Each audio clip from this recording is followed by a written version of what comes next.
Thank you so much, Anup, for doing this for me, taking out time. Thank you, Suparna. So, Anup, you've seen both sides of the coin. You've been into your corporate career, and you're also now in terms of investing into ideas and all of that. When you actually evaluate an idea, what is it that you look for? Do you look for energy, passion, or do you look for experience that somebody has had that kind of grooming in the past? What is it that clinches a deal for you? Well, that's an interesting question. Look, the strength of the idea is definitely one of the factors which comes to my mind very high up. But more important than that is the strength of the team and the commitment of the team. Entrepreneurship is not for everyone. It is not a fad that you cling on to and you will make a success out of it simply because you have a degree from some institute and you can raise some money. A lot of people can do that today. So I think people who succeed at this have got to have a true passion for their idea. The strength of the idea essentially has to be good. So I look for that. There has to be an insight, and an insight usually comes from a pain which is felt in the industry for the stakeholders, whoever is going to buy your idea or service, right, a product or a service that you are creating. And somebody who's got to pay for that product or service has got to think that this is better than what I'm doing right now. So if you're solving something based on an insight comes from that pain, that inconvenience that you're solving, that decides the strength of the idea. So it's the strength of the team which comes first, and in that I would put the commitment of the team, the passion of the team for the idea. And the second part is the strength of the idea. It has to be built on strong insights. According to you, what is the dire need for India as it exists today? I think a bit of both. We are looking for solutions for not the top of the pyramid only. We are looking for solutions for the large middle class and the bottom of the pyramid to be able to carry out their lives in a more meaningful way. They're looking for solutions which they can afford to improve their quality of life, right? Because not everyone can access the expensive solutions which exist in the market today, which may have been brought into the market from the Western world by various brands and businesses. So if there are local ideas and entrepreneurs which are able to do this, then I think India is definitely looking for such solutions.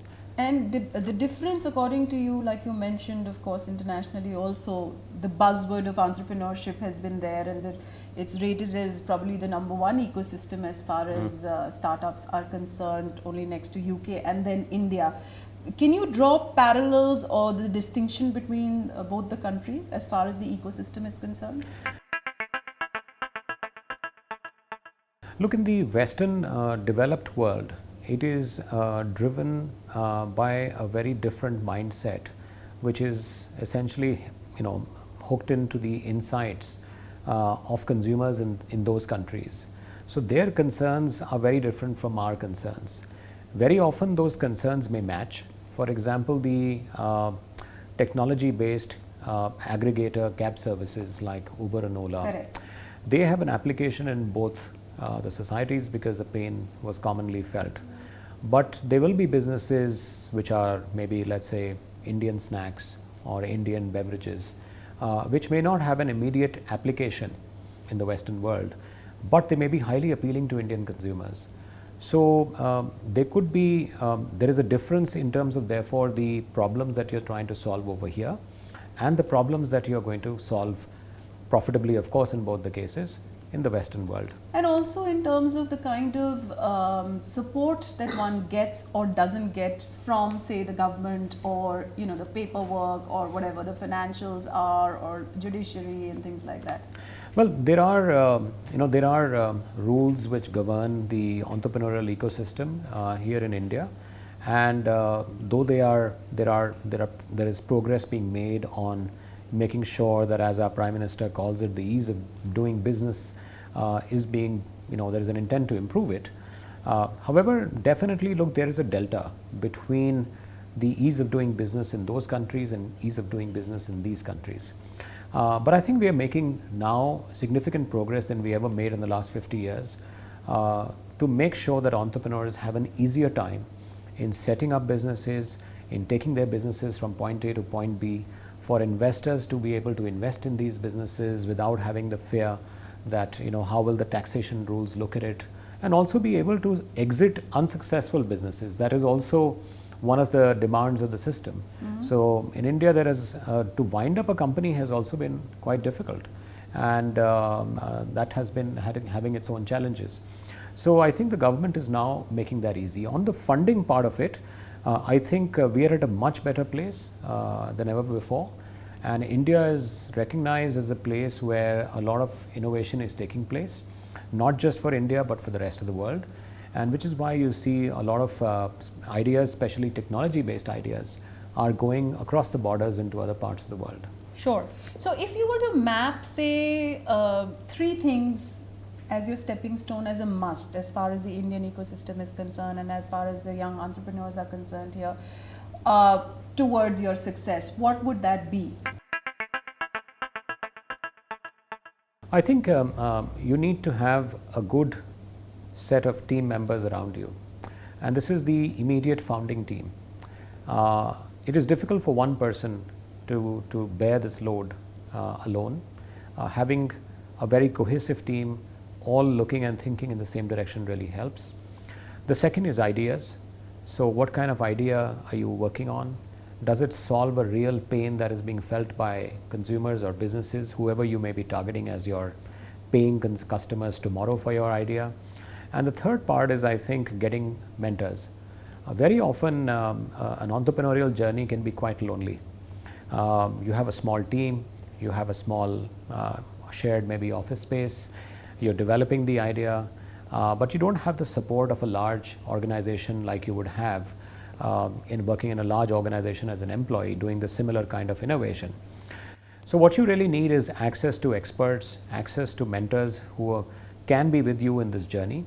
And I'm very happy to state that today people like myself who've spent time in the corporate sector are very keen and available to mentor young entrepreneurs and be a sounding board for their ideas and for their plans.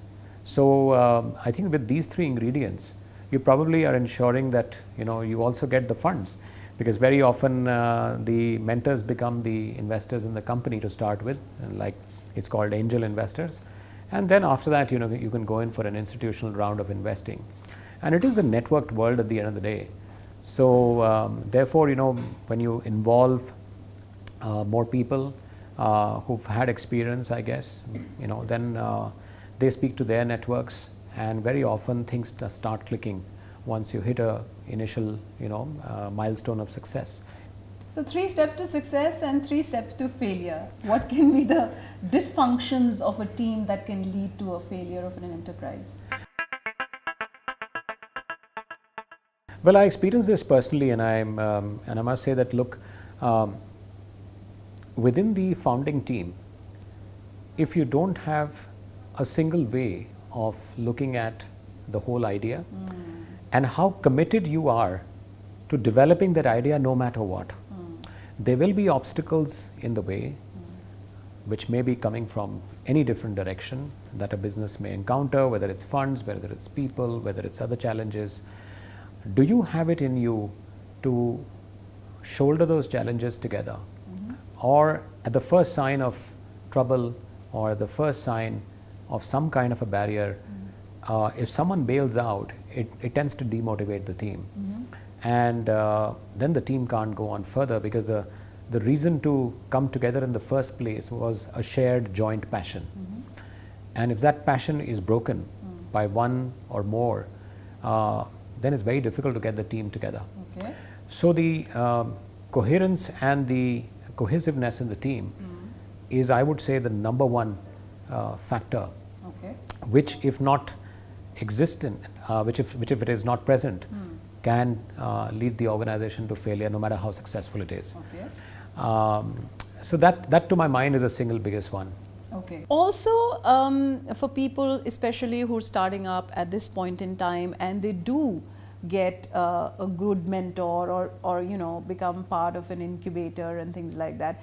How do they kind of suss out what is right, what is wrong in terms of the kind of equity that they, you know, can offer the people who are investing in them? And because at that point in time, you're probably, you know, whatever support you get, you would like to latch onto it and not realize what the potential of the idea could be. Well, thankfully now, look, even the young Turks are quite mature. So, and there are models existing in the industry for deciding what could be the possible valuation of the idea. The initial valuation is something that you would do with friends and family. Okay. And you would rapidly build a proof of concept and therefore use cases of that idea where you get certain paying customers who buy into your idea and stay loyal with you over a period of time.